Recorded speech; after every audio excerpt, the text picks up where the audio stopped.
রাজশাহী বিশ্ববিদ্যালয়ে ভর্তি পরীক্ষা 2025-26 শিক্ষাবর্ষে ভর্তি পরীক্ষায় অংশগ্রহণ শিক্ষার্থীরা যে সকল শিক্ষার্থী মেধা তালিকায় রয়েছে কিন্তু এখন পর্যন্ত কোনো সাবজেক্ট পাওনি, সেই সকল শিক্ষার্থীদের নিয়ে বিশেষ বিজ্ঞপ্তি প্রকাশ করা হয়েছে রাজশাহী বিশ্ববিদ্যালয়ের ওয়েবসাইটে। বিজ্ঞপ্তিতে যে সকল তথ্য তুলে ধরা হয়েছে যা তোমাদের এ ইউনিট থেকে দেখিয়ে দিই, অর্থাৎ সকল ইউনিটে একই নোটিশ দেওয়া হয়েছে। ফার্স্ট অফ অল বলা হয়েছে বিষয়ভিত্তিক ও স্বয়ংক্রিয় বিভাগ পরিবর্তন সংক্রান্ত জরুরি নোটিশ।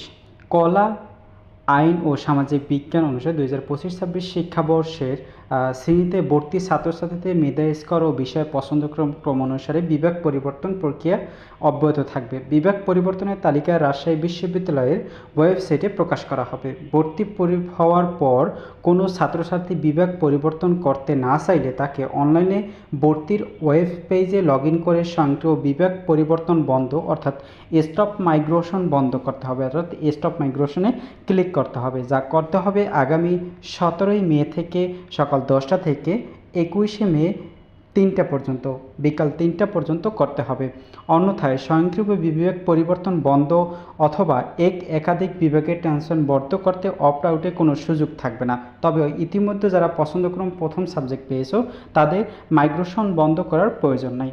বেসিক্যালি শিক্ষার্থী বন্ধুরা, তোমাদের এখানে বলা হয়েছে যে সকল শিক্ষার্থী অলরেডি একটি সাবজেক্ট পেয়েছো রাজশাহী বিশ্ববিদ্যালয়ের সকল ইউনিটে, যে কোনো ইউনিট থেকে তুমি একটি সাবজেক্ট পেয়েছো। এখন তুমি অন্য কোনো সাবজেক্ট পেতে চাচ্ছ না, তুমি যে সাবজেক্ট পেয়েছো ওই সাবজেক্ট নিয়ে তুমি পড়াশোনা করতে চাচ্ছ।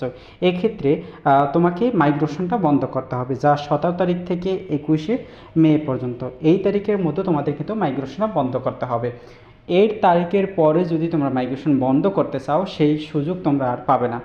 অতএব তোমাকে এখনই কিন্তু বন্ধ করতে হবে। আর তুমি যদি চাও যে তুমি এই সাবজেক্ট পড়তে চাও না, তোমার উপরে আরও কিছু সাবজেক্ট আছে, অর্থাৎ তুমি যে সাবজেক্ট লিস্ট দিয়েছিলে তুমি 5 নাম্বার লিস্টে সাবজেক্টটা পেয়েছো, এখনও তুমি উপরে যে সাবজেক্টগুলো রয়েছে ওই সাবজেক্ট যে কোনো একটি সাবজেক্ট তুমি পড়াশোনা করতে চাও, সেক্ষেত্রে তুমি মাইগ্রেশনটা অন করে রাখতে পারো। এবং অন করার জন্য তোমাদের কোনো প্রয়োজন নেই, কোনো প্রয়োজন নেই, অটোমেটিক অন থাকবে। কিন্তু বন্ধ করার জন্য তোমাদের লগ ইন করে পাসওয়ার্ড লগ ইন দিয়ে তোমাদের কিন্তু বন্ধ করতে হবে 17 তারিখ থেকে 21 তারিখের মধ্যে A unit, B unit, C unit, Rajshahi বিশ্ববিদ্যালয়ের সকল ইউনিটে।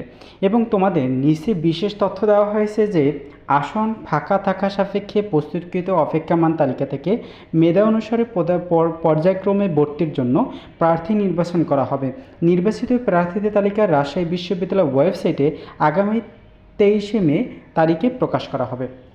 বেসিক্যালি শিক্ষার্থী বন্ধুরা, এখানে 23 মে সকল ইউনিটের আবার যে মেরিট লিস্ট, অর্থাৎ শূন্য আসনে আবার যে মেরিট লিস্ট প্রকাশ করা হবে সেটা প্রকাশ করা হবে, কারণ কোন কোন শিক্ষার্থী মাইগ্রেশনে বন্ধ করছে বা কোন কোন শিক্ষার্থীর মাইগ্রেশনে সাবজেক্ট পরিবর্তন হয়েছে সেই সাপেক্ষে কতটি সাবজেক্টে আবার শূন্য আসন হয়েছে সেই আসনের সাপেক্ষে কিন্তু তোমাদের আবার 23 তারিখে মেরিট লিস্টটা প্রকাশ করা হবে। অতএব এতদিন তোমাদের অপেক্ষা করতে হবে যারা এখন পর্যন্ত সাবজেক্ট পাওনি। আর যারা সাবজেক্ট পেয়েছো তাদের 17 তারিখ থেকে 21 তারিখের মধ্যে তোমাদের কিন্তু মাইগ্রেশনটা অবভিয়াসলি বন্ধ করতে হবে।